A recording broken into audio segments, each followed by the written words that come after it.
first huge difference from yesterday to today is when I began because I just wanted to look healthier, in my opinion. I wanted to be happier, more content with my appearance. So I just wanted to gain a little size. That was all. Now today, fast forward to modern times, I see a lot of guys that walk into the gym and they want to be Phil Heath. I mean, they want to be this muscle monster. They want to be the biggest guy they can possibly be. I see a lot of guys like that. Not everybody, but I see a lot of them like that. So that's one difference. I just wanted to put some size on and look healthier, in my opinion. And as opposed to some people today, I see overwhelming amount of guys I've noticed in recent years that they want to be as big as they can possibly be. They want to be a monster. They want to be, as soon as they walk in the gym. That's, they're setting themselves up for failure, because right away that's a pretty lofty expectation.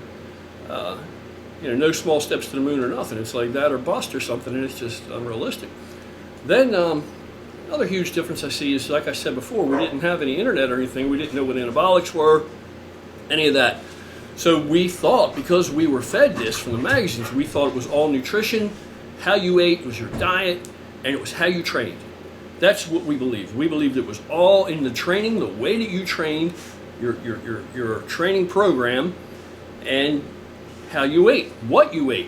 That's what we believed. And of course, protein powders. Of course, protein powders. And back in the day, protein powders were pretty low quality. They tasted really bad. They did not even mix up very well at all. They floated around in the cup. You couldn't hardly even mix them up. They were really a mess, very thick and just nasty, like concrete. I remember the first shaker cup I ever had. Didn't have them at first, but I remember the first shaker cup I had, which was kind of a new thing. The shit would sink to the bottom, so whatever I didn't drink, whatever didn't get washed down my throat when I would shake it up and drink it, because it wouldn't stay in suspension. It would fall out and all lay in the bottom. So whatever remained in the bottom, when I would set that thing in the sink, if I didn't run water in it and shake it out, of course I'm a kid, I'm not thinking to do that. I just leave it in the sink and it's good enough. When I come back to that, it would be like concrete in the bottom of that damn shaker. I'd be there like stabbing this thing with a butter knife, trying to chip that shit out. It never occurred to me that shit's in my stomach. It looks like that. Do I want that in my stomach laying in there like that? But when you're young, you're almost bulletproof. Everything's new. Your parts are all new. You're more durable than like today. I'm half wore out now. Everything's old. Got a lot of miles on it.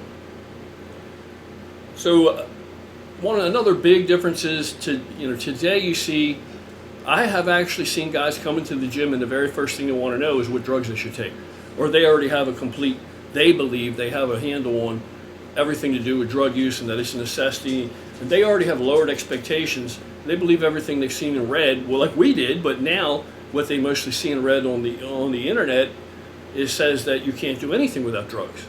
That you can't do anything without drugs. I can guarantee you that many physiques that I've seen built naturally, and my own physique naturally, before these times, back in the day, if you could pull them guys, fast forward them to today as they appeared then as naturals, nobody would believe they were natural. People won't even today, a lot of guys are self-defeating. They won't even stick it out long enough because they already believe it's an impossibility. They believe it's an impossibility today that you can't achieve shit without drugs. Many times you'll see guys on the internet, is this guy on gear? What do you think this guy's taking? What's that guy on? And the guy that they're referring to, he looks like back in the old days, which you would never question was a guy that wasn't on anything. A guy that just trained hard, ate correctly. They look like a natural guy that takes care of himself and has a good handle on what he's doing. A well-rounded program with his diet, his training, rest, But so that's another big difference. Back then, we believed we didn't have lofty expectations. We just wanted to improve and look better. And today they walk in and they want to be this huge mass monster, Raleigh Winkler or Phil Heath or Jay Cutler or somebody overnight. And back then, we didn't know anything about gear. So nobody was there to tell us we couldn't achieve this or that there was a limitation. So we didn't accept any limitations. I mean, you're going to discover them. But you go in with thinking you can achieve all this, greatness, and you achieve quite a bit because nobody's there to tell you you can't. Nobody's going to beat that into your head to the point where you won't even try. Whereas today, a lot of guys don't even try. They won't even give themselves a chance to find out what their natural genetic limitation even is.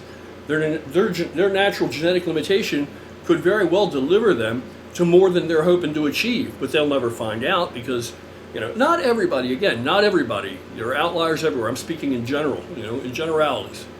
So another thing that's different is the instant gratification thing. Back in the day, we knew it was a long, slow road, to hoe, because we saw, in the magazines, it fed us a lot of bullshit too, but we saw in the magazines that, all these guys have been lifting so many years and, all this, a long time. So we already knew going in that it was going to be a long-term thing, and we're just looking for improvement. Now today, it's instant gratification, era. I mean, people think that it's just like going to McDonald's and, hey, I'm hungry, I want one of these sloppy-ass hamburgers. So they just pull up to the drive-through window, ask for it, it's just shoved into their hand, they shove it down their throat and it's gone, instant gratification. Well, back then that wasn't possible as far as, working out. We didn't have that expectation like that. We already knew going in the door that it was going to be, we didn't think that we had any necessary limitations. We didn't have any lofty goals either, but we were satisfied with the small steps to the moon. As we achieved the very small steps to the moon was enough to make us happy. Any progress was awesome. And when you first start out, of course, progress is going to come. Progress is going to be, pretty consistent initially, for sure, because you're coming from an untrained state where you did nothing, you didn't pay any mind to your diet and nutrition. So as soon as you start to get that, regimented, you're going to see progress. Today, not only does everybody want everything, they want it now. They don't want to dedicate 10 years to get the physique that they're after. They want it right this minute. And I'm not saying it takes 10 years. It may take much less. It may take longer. It may be a lifetime. It's the journey. You know what I mean? That's what it's about. And today I think it's more of an instant gratification world. Another thing that's changed, I'm not saying that it's a bad thing, is that back in the day we had all the magazines and we looked to them for our information. That's all we had. We looked to them for information. We soaked that shit up. And they only came out every month. And they ran way behind, real life time. So, you would read cover to cover a magazine, you would try some of the workouts and exercises you saw, and you try and put this shit together with your diet and nutrition tips you're learning, and then you would be hungry to wait for the next issue of whatever your favorite magazine was to come out, so you could try and find something else out, learn something else new, or expand your base of knowledge. That's what we thought. Today, everybody believes that all the magazines are full of lies and bullshit, it's garbage, none of it works.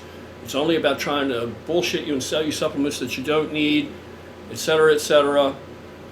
And instead, they turn to the internet and other guys that don't have any more progress than they have that are on forums pretending to be something they're not. You see these dudes with little avatars on forums. They got a little wizard and shit on there because they're like some kind of mystical, magical guru of anabolics or whatever it is. Everybody wants to, one up the next guy. He knows more about the drugs than that guy knows, or whatever the case may be. But their physique doesn't really reflect that. So back in the day, it was the opposite thing. And then again, back in the day, when we finally got into the gyms, trained at home for the longest time, when I finally got into a gym, I was very humble, but I sure was paying attention to what the bigger guys were doing that were in there, the guys that actually looked like I would like to look partly like. Those guys, I paid attention to what they were doing. I watched them. They've been doing it longer, they were smarter, they knew more, and it was working, obviously. So even though we didn't know about the drug thing, we watched them. Today, it's not like that. Today, bodybuilders don't know anything. The bigger guys that have already built all the muscle, which is what you're trying to do, they already have that, but they don't know how they got it, so there's no point watching how they do it. So it's a whole different, it's completely ass backwards. And I think that's why so many underachieve today. Another thing, back in the day, medical literature said anabolic steroids, okay, we didn't even really know what they were, but we knew there was testosterone injections when we finally realized that.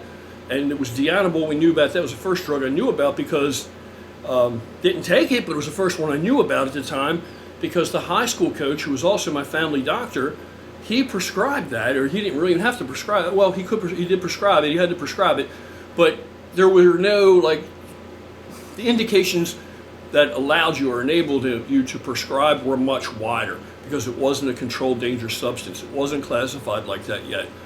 And it was completely legal for him to prescribe that and ethical for you to gain weight. If you were an underweight kid and you wanted to play football next year, but you're way too small to make the team, he would prescribe you some D-Animal.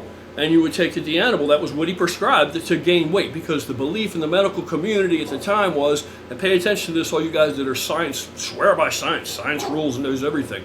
Back then, the science said that they contribute nothing, anabolics contribute nothing to athletic performance. They do not enhance athletic performance, and they do not build muscle. They're an appetite stimulant. They build size because they stimulate appetite, but they don't build muscle. They're worthless to build muscle. That's literally what we believe. You guys really need to look back and do your homework and find out the truth. Today, fast forward to today, it's just the opposite. Anything anybody achieves, because everybody has low expectations, has to be because of a drug. Has to be a drug involved. It has to be. Oh, it's got to be a drug involved, and everybody's lying about it. It's got to be a drug. Got to be a drug. So today, everything's attributed to drugs, when back then the science said they don't even work anyway. Okay, but now today, the bro science is garbage, right? But real science, all the studies and things, that's how you do it. Well, it's just a shame that all these guys following every study and preaching all this shit, they don't look like shit. I don't understand. That's incredible. But the majority, believe me, back then, that's all we had. Back then, when it came to gear, the bodybuilders that were using anabolics, it was completely fine and legal for them to use anabolics, because they could go right to the doctor and have it prescribed just because they want to get bigger. And that was fine, because it wasn't a controlled substance yet. It wasn't classified. And even though the medical community believed it's not going to build any muscle, and it's not going to enhance your athletic performance, athletes and weightlifters and bodybuilders knew otherwise. So it was the bro science aspect of it that actually convinced the medical community and the science aspect of it to look into it deeper and do enough studies and research. And in particular, when we got our asses handed to us in the Olympics by the Eastern Bloc so badly, and then it came out that they were on this super formula that was anabolics, then we looked at it differently, because the proof was there. It worked. So now the science looked and figured out, we know it works, so what's happening? Why does it work? We thought it didn't. How does it work? So the science always runs behind. So that's another huge thing. The science, that's the difference today. The science runs behind, man. It's actually people that are breaking new territory are out there finding out and discovering for themselves what really works, and science is still playing catch up. And then usually science sees somebody doing something that flies in the face of convention or whatever what they believe is convention, and so then they decide they're going to study it. So it's simple as that. So it's just amazing, the huge drastic differences between today and yesterday. In the course of time I've been lifting and training alone, how things have just done a complete reversal, complete flip-flop. That's it. What do you guys think? I'm telling you what I saw. I was there. So were a lot of my friends. And I know some of you guys were there too. Maybe you're not as old as me. Maybe you're close. But what was it like when you started out? Can you relate to any of this at all? You guys have a great night, man. I'll be back later.